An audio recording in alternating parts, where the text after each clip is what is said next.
E aí pessoal, beleza? Sejam bem-vindos para mais um vídeo aqui do nosso canal. Esse daqui também é um vídeo que vai fazer parte do conjunto de videoaulas de transferência de calor. E nessa videoaula, transferência de calor por convecção, tá? Depois vai ter condução, radiação também, quando tiver um pouquinho mais de tempo. Mas nessa aula a gente continua falando sobre convecção interna, mais um caso específico, né? Na última aula a gente falou sobre escoamentos em tubos concêntricos, anulares, né? Você tem um tubo dentro do outro.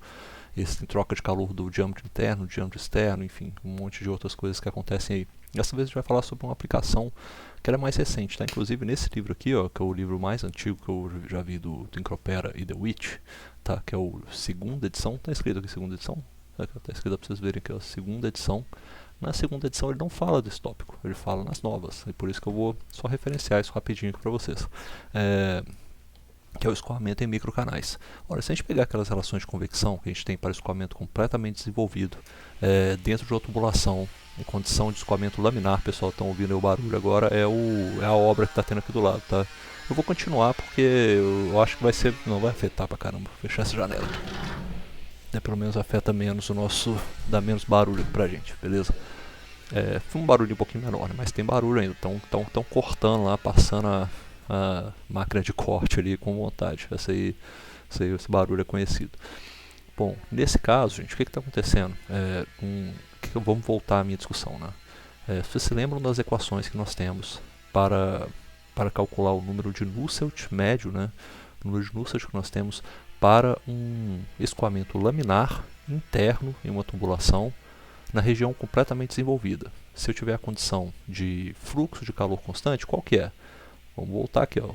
Fluxo de calor constante.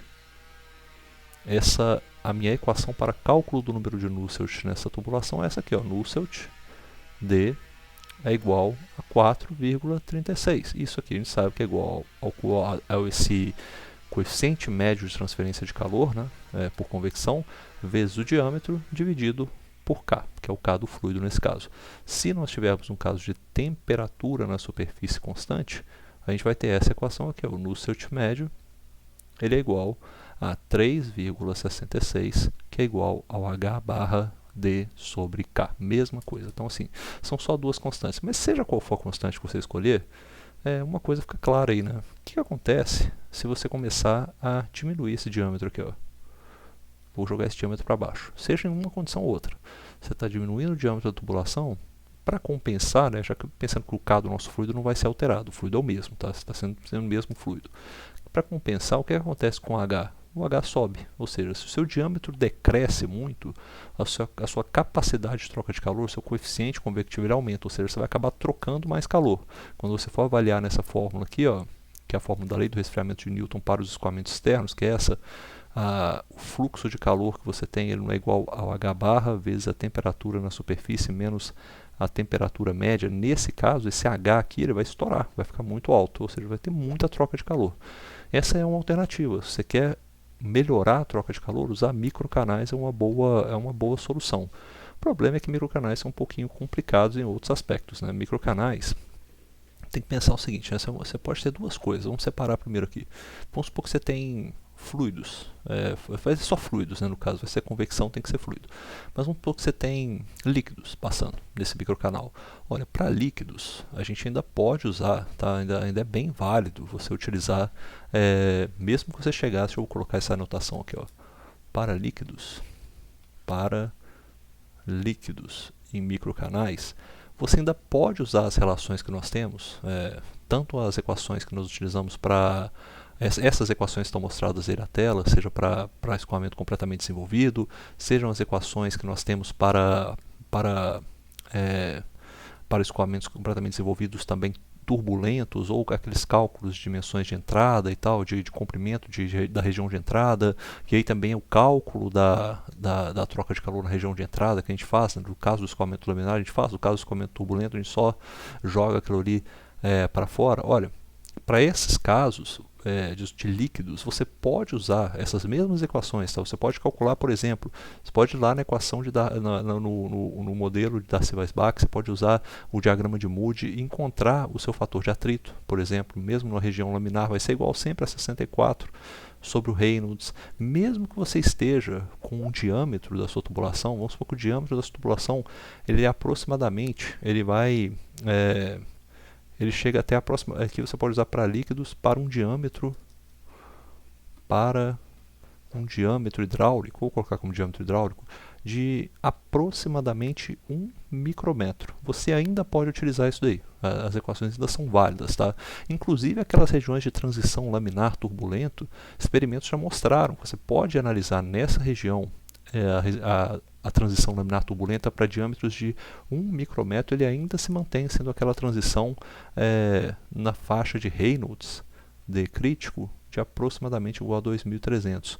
Ou seja, as análises se mantêm. O problema da microescala para líquidos é quando você começa a chegar a uma região em que o diâmetro hidráulico ele começa a ser menor ou igual a 1 micrômetro. Nesse caso, é um tópico de pesquisa, ainda não temos solução para isso.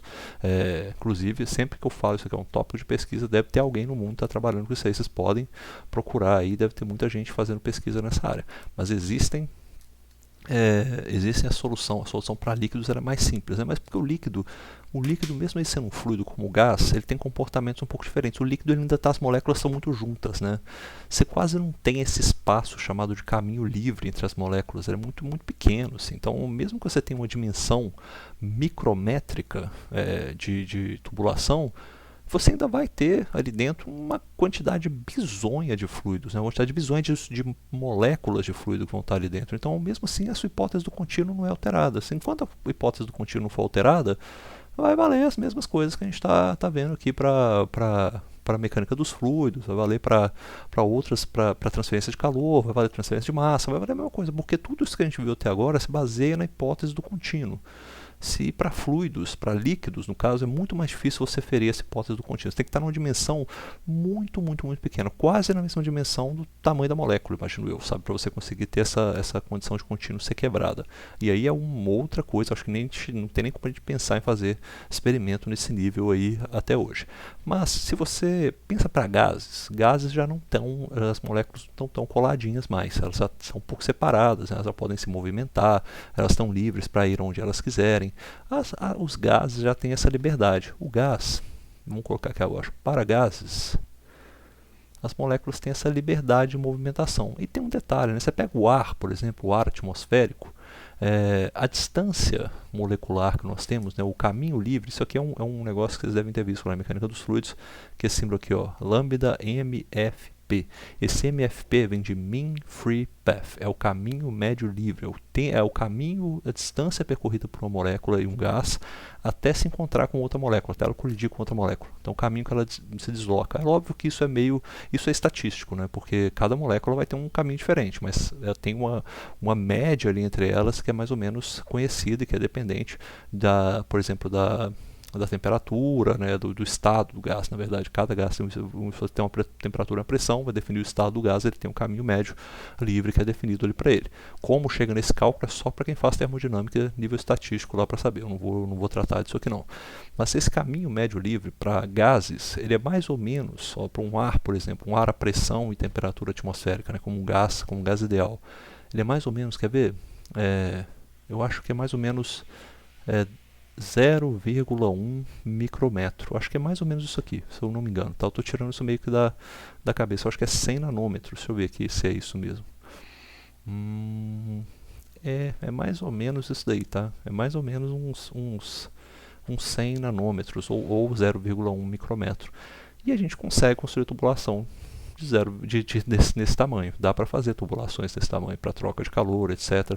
Ou seja, o que vai acontecer nesse caso? Você começa a ter um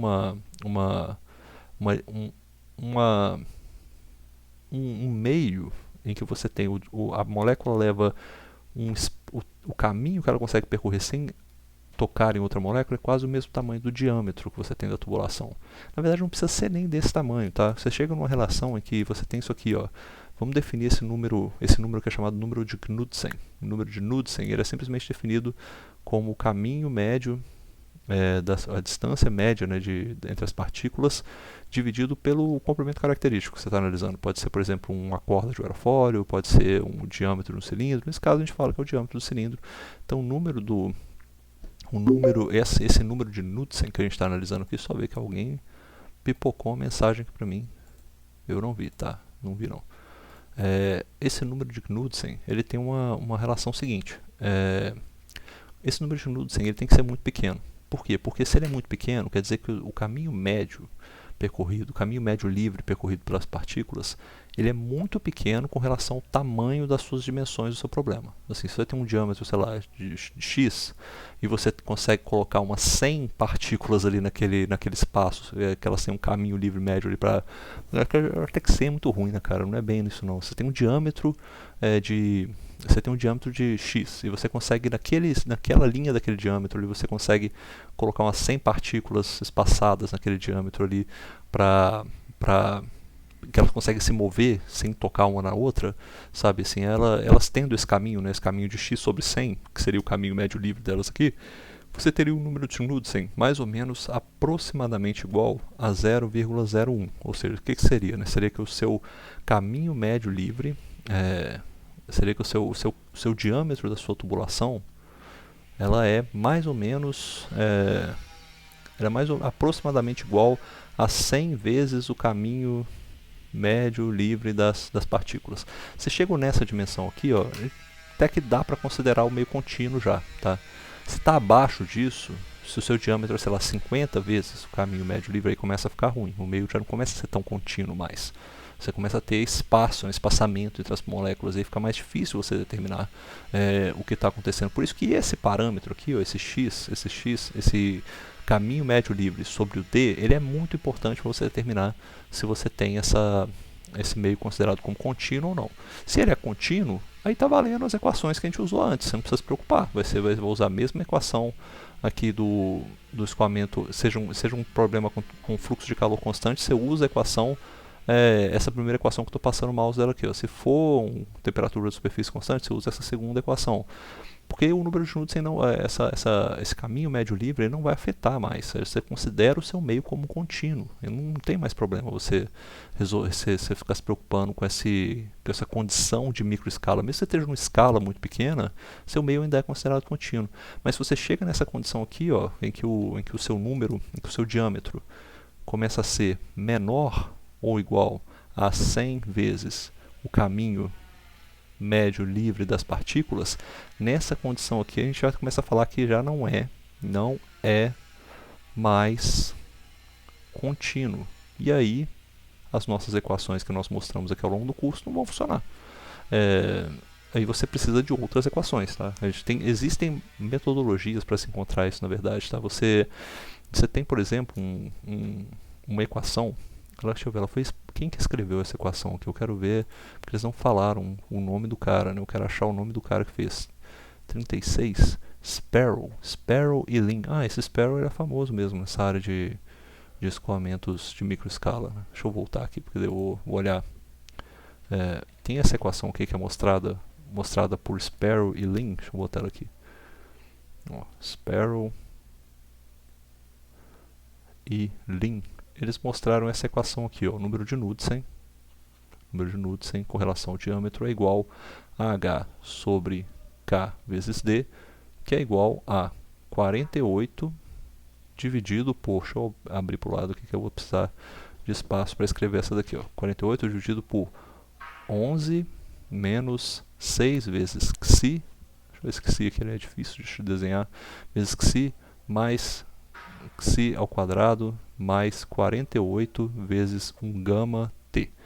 Esses termos que estão aparecendo que não tem nenhuma explicação por enquanto, eles são isso daqui, ó. Esse termo a gente pode reescrever. Esse Xi é igual a 8 vezes 1 gama P dividido por 1 mais 8 vezes gama P. Esse gama P ele pode ser expresso da seguinte maneira. É igual a 2 menos, isso daqui é um tempo de acomodação da quantidade de movimento, né? Porque assim, ela igual tem acomodação térmica, né? Por causa do movimento das partículas, tem também um tempo de acomodação de quantidade de movimento que é determinado para cada fluido, para cada condição que ele está também, né? Vai ser determinado esse ∝p. E você tem aqui dividido por ∝p, isso aqui vai ser multiplicado pelo nosso número de Knudsen, né? Vai ser o lambda de MFP dividido pelo diâmetro, tá? Ou seja, isso aqui já mostra pra gente que esse gama P vai cortar se esse número de Knudsen ele tender a zero. Ou seja, para ele tender a zero, né, o que é o número de Knudsen tendendo a zero? Esse número de Knudsen, quando ele... Vamos voltar aqui só para eu explicar isso. Número de Knudsen tendendo a zero, eu tenho meio contínuo. Tá, isso aí está claro pelas nossas equações que a gente está vendo aí. E o número de Knudsen aproximadamente maior ou aproximadamente igual a 0,01, aí já começa a falar o meio não contínuo. Tá? E aí isso é difícil a gente determinar, até pressão, temperatura, tudo fica difícil, porque todas essas definições de pressão e temperatura, elas vêm da gente garantir que o meio é contínuo. Se você não garante, fica mais difícil você definir tudo isso. E tem isso aqui, e tem um outro termo, né, que ele não apareceu, que não é esse gama T. Esse gama T, ele é o seguinte, ele é igual a... Deixa eu botar... Poxa, tá faltando espaço aqui, hein? Vou jogar isso aqui para cima, ó. Isso tudo aqui para cima. Diminuir também, está muito grande. Ó, pronto. Esse gama T, ele é igual a... Agora eu vou escrever aqui. Gama T é igual a 2 menos alfa P, esse tempo de acomodação, né? Dividido por alfa T, aí já entra o tempo de acomodação térmico, né? O P é de momento, quantidade de movimento, o T é acomodação térmica, que é definido lá na parte de condução, também tem uma definição para ele. De vezes 2 vezes esse fator que eu vou colocar aqui agora, aqui está escrito como gama, né? Mas a gente costuma usar como R, né? A razão entre o calor específico, a pressão constante, dividido por calor específico a volume constante. Então é 2R dividido por R mais 1. É o R não, pô, é o R não. Eu uso outro fator aqui, o 2. Quer ver o R mesmo? O R é o K, é K, pô, tô esquecendo. K é o CP sobre CV. K dividido por K mais 1. Tava esquecendo qual era a letra que eu usava. O R é o constante dos gases, né? Isso aqui novamente entra a multiplicação pelo caminho médio livre dividido por D, ou seja, o nosso número de Knudsen aqui também.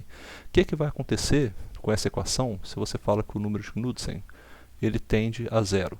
Esse termo aqui vai cortar, ó, esse termo aqui vai embora, esse termo vai embora, por consequência esse gama P aqui, esse Xi também vai embora, some esses três termos aqui, como é que fica nosso número de Knudsen? Fica 48 sobre 11, e a gente já viu quando eu fiz a dedução que 48 sobre 11, ó, 48 dividido por 11 é igual a 4,36, que é exatamente o valor que a gente tem para o caso contínuo. Aqui, ó, 4,36 para fluxo de calor contínuo. Ou seja, esse caso aí que a gente está mostrando, que eu mostrei, né, seria o caso que você tem o troca de calor uniforme. Eu esqueci de falar isso também.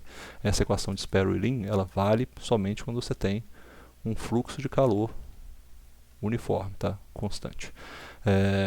Então, nesses casos aí, você tem outra equação, né? O livro chega a tratar uma outra equação também que tem para condição de placas e tal, mas o importante é você saber isso, tá? É um tópico que está meio em desenvolvimento ainda e você tem como corrigir isso para esse caso específico, usar essa relação, mas apenas se você estiver lidando com microcanais, e a condição de microcanal, para valer isso daí, ela precisa dessa condição do número de Knudsen, tem que ser muito pequeno. Isso aí para gases vai valer então. Eu nem falei isso aqui, né? Eu falei, olha só, para esse caminho médio livre ele é igual a 0,1 micrômetro, ou seja, o diâmetro para o qual isso aí começaria a valer, diâmetro, que você vou colocar diâmetro crítico, tá? O diâmetro DC, diâmetro para não contínuo, ele teria que ser o que? Diâmetro para não contínuo, ele teria que ser aproximadamente igual a 10 micrômetros. A gente consegue fazer diâmetro desse tamanho aí. Só que, enfim, né? Aí fica um pouco mais complicado você calcular essa troca de calor. Você precisa averiguar a condição que você está fazendo, mas baixou a partir dessa microescala aí de 10 diâmetros críticos aí de 10 micrômetros, você começa a preocupar com essa condição do meio não contínuo, tá beleza? Mais um comentário que eu queria fazer é o seguinte, né? Apesar de eu ter falado que isso aqui, ó, olha só, o regime de turbulência, ele é um regime de turbulência que você já foi medido experimentalmente, você chega realmente até essa mesma transição turbulência aí, mesmo na microescala 2300, por exemplo. Mas se você pensar para um gás, para gases, né, você chegar nesse regime de 2300 com um diâmetro de microescala é muito difícil. Então, quase sempre que você vê aplicações de troca de calor em microcanais com gases, as equações consideram meio como laminar. Tá? Sempre cai com um Reynolds muito menor que 2300. Por quê? Porque o número de Reynolds não é isso aqui. Ó. Opa, já peguei a caneta errada aqui novamente. O nosso número de Reynolds ele não é esse aqui. Ó. Reynolds D não é igual a velocidade média vezes o diâmetro dividido por Ni. Para gases, esse Ni é muito baixo. Beleza, já ajuda a mandar o Reynolds para cima. O diâmetro, sendo muito baixo, ele faz com que para você ter uma velocidade ali característica, uma velocidade média que leve esse Reynolds a ser turbulento, essa velocidade tem que ser muito alta. Às vezes não é realístico, tá, você trabalhar com isso daí. Mas enfim, fica aí essa discussão. Espero que vocês tenham gostado e curtido essa parte sobre microcanais. Talvez eu coloque algum exercício lá sobre isso, só para vocês verem como é que mexe com as equações, mas isso aí é tranquilo, tá beleza? O próximo tópico vai ser transferência de massa em tubulações também, é o último tópico de escoamento interno. Eu estou dando graças a Deus porque eu particularmente não gosto de escoamentos internos. Não sou tão fã, eu gosto muito de mecânica do escoamento, não sou tão fã de escoamento interno, eu acho meio chato para falar a verdade, mas vamos lá, tá acabando quase, vamos terminar essa parte aí.